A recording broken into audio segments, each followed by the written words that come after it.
guys, Bajaj coconut oil எடுத்துருக்கேன். எதுக்காகனா லைட்டாக வந்து ஆயில் வந்து நம்ம இந்த மாதிரி கையில் வந்து அப்ளை பண்ணிட்டு தான் வந்து பார்த்திங்கன்னா அப்ளை பண்ணிக்கணும். ஸோ அப்ளை பண்ணிட்டு தான், ஏன்னா அந்த பிரண்டை வந்து இது பண்ணும்போது அந்த ஈச்சிச்சி தன்மை வரும். ஸோ அதனால் வந்து பார்த்திங்கன்னா இந்த மாதிரி பிரண்டை இருக்கு இல்லையா, நான் வந்து கொஞ்சம் சட்னி செஞ்சுருக்கேன் முன்னாடி, இப்போது எடுத்துருக்கேன். இது போன்ஸ்க்கு வந்து பார்த்திங்கன்னா ரொம்ப நல்லது. இப்போ நம்ம வந்து பார்த்திங்கன்னா கட் பண்ணிக்கலாம். இந்த மாதிரி சென்டரில் இங்கே எடுத்துக்கணும். இங்கே எடுத்துகிட்டு இந்த இப்படி எடுத்தோம்னா இந்த நார் வந்துடும். 4 சைடும் நம்ம வந்து எடுத்துக்கணும். எந்த அளவுக்கு வேணுமோ அந்த அளவுக்கு வந்து கட் பண்ணிக்கலாம். நான் ஒரு 3 பீஸ் கட் பண்ணுற வரையும் பார்க்கலாம். அதுக்கப்புறம் வந்து நான் கட் பண்ணிவிட்டு இதை புளி தண்ணியில் வந்து ஒரு 5 நிமிஷம் 10 நிமிஷம் வரைக்கும் ஊற வைக்கணும். ஸோ 2 பக்கமும் நம்ம இந்த போல் கட் பண்ணி எடுத்துக்கணும். இந்த சென்டருக்குள்ளே இருக்க பாருங்கள், அதுதாங்க நம்மளுக்கு தேவை. இந்த சைடில் மேலே இருக்கிற அந்த ஸ்கின்னெல்லாம் நம்மளுக்கு தேவை கிடையாது. ஸோ இதெல்லாம் நம்ம எடுத்துடலாம், ரிமூவ் பண்ணிடணும். இலசா இருந்தால் நம்ம வந்து ஆட் பண்ணிக்கலாம். ஸோ இது வந்து கொஞ்சம் வந்து முத்தலாக இருக்குது. இங்கே பாருங்கள், இதை போல் நம்ம அந்த மேலே இருக்க ஸ்கின்னை நம்ம எடுத்துடணும். அந்த நார் பகுதியை நம்மளுக்கு வந்து வேண்டாம். அது வந்து எடுத்துட்டு நம்ம உள்ளே இருக்கிற வரைக்கும் அது சேர்த்துக்கலாம். இந்த சைடில் இருக்கிறதெல்லாம் இப்படி வந்து கட் பண்ணிவிட்டு, அப்படி இல்லை நீங்கள் வந்து ஆயில் தடவத்துக்கு, உங்களுக்கு ஆயில் அப்ளை பண்ணுறதுக்கு விருப்பம் இல்லைன்னா ஹேண்டில் வந்து பார்த்தீங்கன்னா கை க்ளோஸ் போட்டுக்கலாம். கை க்ளோஸ் போட்டு கூட நீங்கள் வந்து செய்யலாம். இங்கே பாருங்கள், இதெல்லாம் கொஞ்சம் முத்தலானது.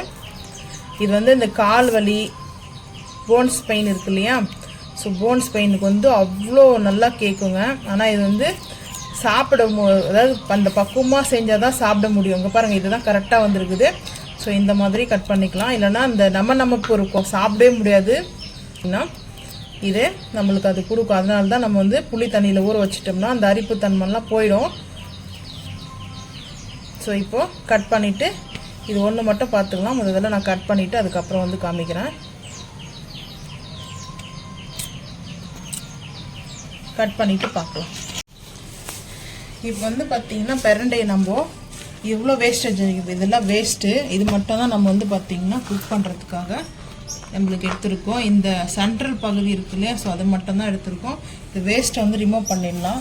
ஸோ இங்கே வந்து பார்த்திங்கன்னா இந்த 2 பீசஸ் வந்து எடுத்து வச்சுருக்கேன். இது வந்து நம்ம மண்ணில் நட்டு வச்சா போதும். ஒரு தொட்டியில் வச்சு ஒரு பாட்டில் வச்சோம்னா நல்லா வளர்ந்துடும். ஸோ அதனால தான் வந்து நான் இதை 2 எடுத்து வச்சுருக்கேன்.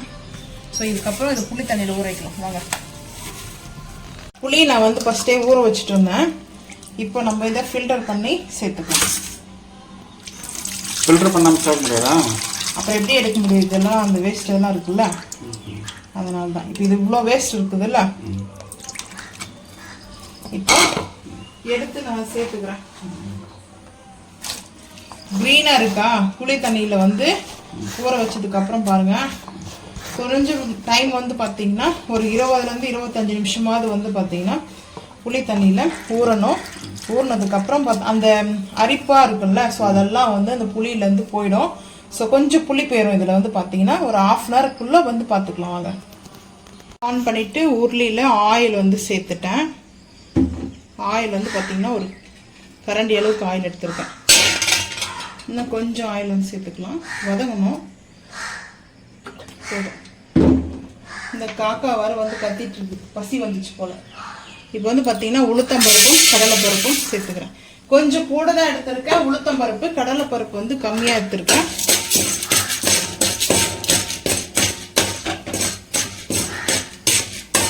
கொஞ்சம் பொரியணும்.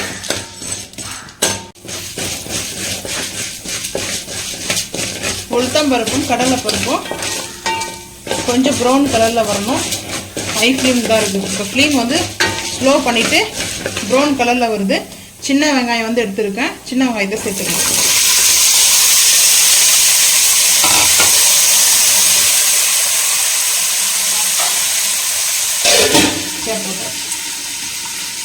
கோகனட்டு ஒரு 2-3 பீஸ் வந்து பூண்டு சேர்த்துட்டு சிம்மில் தான் இருக்கணும். பருப்பு வந்து கருகிடும் ஹை ஃப்ளேம் பண்ணோம்னா.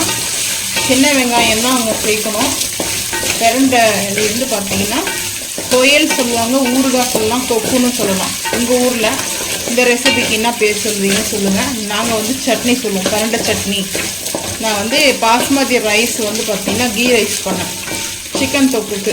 ஸோ அதனால் அந்த ரைஸை வந்து நைட்டு தண்ணி வந்து ஊற்றி வச்சு காலையில் வந்து கஞ்சி குடிக்கலாம். கஞ்சி வந்து ரொம்ப நல்லாயிருக்கும் தயிர் சாதம் பாஸ்மதி ரைஸில். ஸோ அதனால தான் கஞ்சிக்கு தொட்டுக்க பிரண்டை தொக்கு, பிரண்டை ஊறுகாய் எப்படி வேணால் சொல்லிக்கலாம். ஸோ இப்போ வந்து பார்த்தீங்கன்னா காஞ்சி மிளகாய் சேர்த்துக்கலாம். எடுத்துட்டு வரேன். காஞ்சி மிளகாய் சேர்த்துக்கலாம். காரத்துக்கு தேவையான அளவுக்கு சேர்த்துட்டு பூண்டு வந்து சேர்த்துக்குங்க. நான் வந்து இஞ்சி பூண்டு பேஸ்ட்டு வந்து ஆட் பண்ண போகிறேன். சின்ன வெங்காயமும் நல்லா வந்து வதங்குது. இது கூடவே இந்த நம்ம காஞ்சி மிளகாயும் நல்லா வந்து வதங்கணும். இப்போ இஞ்சி பூண்டு பேஸ்ட்டு போட்டு வதக்கணும். அப்படியே பச்சை வாசனை போடுறதுக்கு நமக்கு கரெக்டாக இருக்கும். ஒரு 1/4 டீஸ்பூன் கொஞ்சம் கூட எடுத்துருக்கேன் இஞ்சி பூண்டு பேஸ்ட்டு. பூண்டு வந்து சேர்த்துருக்கேன், ஒரு 4-5 பீஸ்க்கு வந்து சேர்த்துருக்கேன். சட்னிக்கு தாளிப்பு கொடுக்கணும். தாளிப்பு கொடுத்தா இன்னும் சூப்பராக இருக்கும். இன்றைக்கி நைட்டு வந்து வாங்கிட்டு வந்து கொஞ்சம் செஞ்சு சாப்பிட்டோம். அன்றைக்கி பூண்டு வச்சு மட்டும் செய்வேன். இன்றைக்கி இஞ்சி பூண்டும் கொஞ்சம் பூண்டும் சேர்த்துருக்கேன். நீங்கள் வந்து பூண்டு மட்டும் வேணால் கூட சேர்த்துக்கலாம். இஞ்சி ஒரு பீஸ் வந்து சின்னதாக கட் பண்ணி ஆட் பண்ணி சேர்த்துக்கலாம். பிரண்டையை வந்து புளி தண்ணியிலேருந்து எடுத்து சேர்த்துக்கலாம்.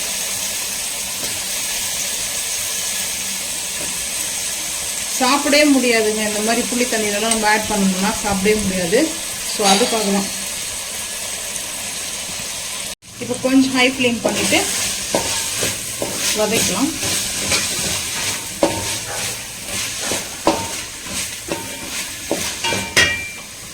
கொஞ்சம் கல் உப்பு வந்து ஆட் பண்ணிக்கலாம். கொஞ்சமாக சேர்க்குறேன், வேணும்னா நம்ம பார்த்தீங்கன்னா அப்புறமா கூட ஆட் பண்ணிக்கலாம். கரைக்கும் போது கம்மியாக தான் சேர்த்துக்கலாம்.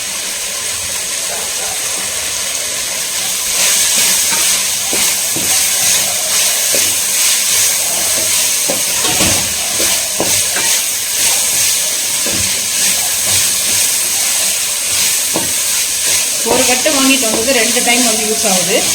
நான் கொஞ்சம் கொஞ்சம் தான் வந்து அரைச்சேன். 20 ரூபா தானே வாங்குங்க? 25 ரூபா 20 ரூபா வாங்கிட்டு. இந்த பிரண்டை வந்து கலர் மாறணும், அந்த க்ரீன் கலரு லைட்டாக வந்து மாறணும். ஸோ அப்போ தான் நம்மளுக்கு குக் ஆகும். இப்போ சிம் பண்ணிடலாம். சிம் பண்ணிவிட்டு ஒரு 2 நிமிஷம் வந்து கேப் போட்டுடலாம். இப்போ பாருங்கள், நம்மளுக்கு அந்த கலர் மாறிடுச்சு. அந்த க்ரீன் கலர் நல்லா மாறிட்டு, ஸோ இப்போ இந்த டைமில் அடுப்பு ஆஃப் பண்ணிவிட்டு அப்படியே கொண்டு போயிட்டு ஆற வச்சுக்கலாம். ஆற வச்சுட்டு அரைக்கும் போது புளி மட்டும் கொஞ்சம் சேர்த்துக்கலாம். புளி வச்சு அரைக்கிறதுனால ஒரு 1 வீக்குள்ள ஒரு 10 டேஸ் வரைக்கும் பார்த்தீங்கன்னா தாங்கும், சட்னி கெட்டு போகாது. ஸோ இப்போ தான் ஃபேன் காற்றுல வந்து ஆற வச்சு எடுத்துகிட்டு வந்துடுவோம். இப்போ மிக்ஸி ஜாருக்கு வந்து மாற்றிக்கலாம்.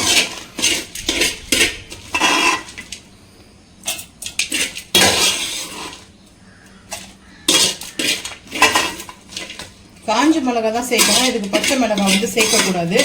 பச்சை மிளகாய் வந்து பார்த்தீங்கன்னா அது டேஸ்ட் நம்மளுக்கு வராது. காஞ்ச மிளகாவில் இந்த மாதிரி சட்னி சூப்பராக இருக்கும் டேஸ்ட்டு. ஸோ இப்போ வந்து பார்த்தீங்கன்னா புளி வந்து எடுத்துருக்கேன். புளிப்புக்கு தகுந்த அளவுக்கு எடுத்துக்கோங்க. நான் இப்போ புளி சேர்த்து கொஞ்சம் புளிப்பு இருக்கணும், கொஞ்சம் காரமும் தூக்கலாக, அந்த காரம் தூக்கலாகிறதுனால கொஞ்சம் புளி சேர்த்துருக்கேன். இப்போ அரைச்சிட்டு வந்துடலாம் வாங்க. இப்போ சட்னி தாளிச்சிக்கலாம். பிரண்டை சட்னி தாளிக்கிறதுக்கு அதே உருளியில் வந்து பார்த்தீங்கன்னா அடுப்பு ஆன் பண்ணி ஆயில் வச்சுட்டா ஹீட் ஆகிடுச்சு. கடுகு சேர்த்துக்கலாம். கொஞ்சம் கடுகு, அதுக்கப்புறம் பெருங்காயம். பெருங்காயம் கொஞ்சம் தூக்கலாக தான் வேணும். அதுக்கப்புறம் கருவேப்பிலை போட்டு கேப் போட்டா போச்சு, ஏன்னா அதுக்கப்புறம் தெரிக்கும். இப்போ அப்படியே வந்து பார்த்தீங்கன்னா நெய் மிதக்க இருக்குது. பழைய சாதம் வந்து பார்த்தீங்கன்னா நெய் மிதக்க இருக்குது. தயிர் எடுத்துட்டு வந்துடலாம். தயிர் சேர்த்துட்டு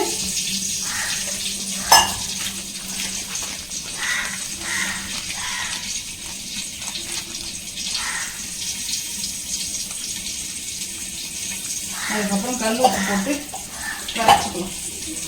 இங்கே பாருங்க பொரியுது.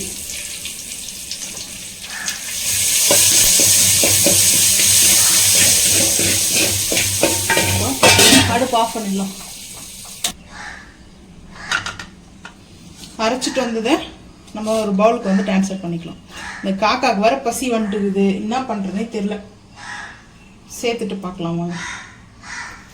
கொஞ்சமாக தண்ணி சேர்த்துட்டு காரம் உப்பெல்லாம் கரெக்டாக இருக்குதுங்க. டேஸ்ட்டு நல்லா இருக்கும், அல்டிமேட்டாக இருக்குது. இது வந்து உரலில் வந்து செய்வாங்க, அப்போ இன்னும் டேஸ்ட்டு சூப்பராக இருக்கும். ஸோ பாருங்கள், இந்த அளவுக்கு திக்காக இருக்குது. இப்போ வந்து தாளிப்பு சேர்த்துக்கிறேன்.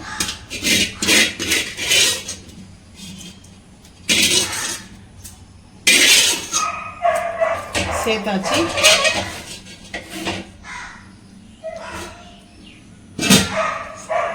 கொஞ்சம் மிக்ஸ் பண்ணிக்கலாம்.